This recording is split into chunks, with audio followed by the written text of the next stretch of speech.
நாமக்கல் மாவட்டம் பள்ளிப்பாளையத்தில் பொதுமக்களை அச்சுறுத்தும் வகையில் காரின் வெளியே தொங்கியபடியே இளைஞர்கள் சிலர் சென்றதால் பரபரப்பு ஏற்பட்டது. குமாரபாளையத்தில் உள்ள தனியார் மண்டபத்தில் வாழவந்தியார் சரவணன் என்பவர் தனது சமுதாய சங்கத்தை அரசியல் இயக்கமாக அறிவிக்கும் நிகழ்வு மற்றும் பொதுக்கூட்டம் நடைபெறுகிறது. இதற்காக பள்ளிப்பாளையத்தில் இருந்து குமாரபாளையம் நோக்கி சென்ற இளைஞர்கள் சிலர் பொதுமக்களை அச்சுறுத்தும் வகையில் காரின் வெளியே தொங்கியபடி பள்ளிப்பாளையம் நால் ரோடு பகுதியை சுற்றி வந்தனர். இதையடுத்து போக்குவரத்து போலீசார் காரை மடக்கி பிடித்து எச்சரித்தனர்.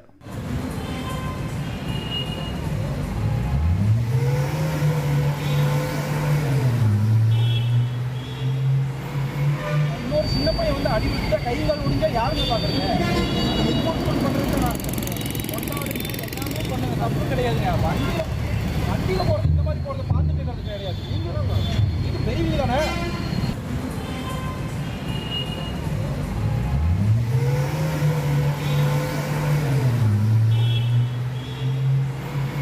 இன்னொரு சின்ன பையன் வந்து அடிவிட்ட கைகள் ஒடிஞ்சா யாருமே பார்க்குறீங்க.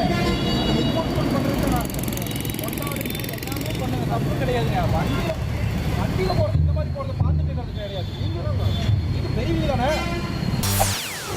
செய்திகளை உடனுக்குடன் தெரிந்து கொள்ள உடனே சப்ஸ்கிரைப் பண்ணுங்க.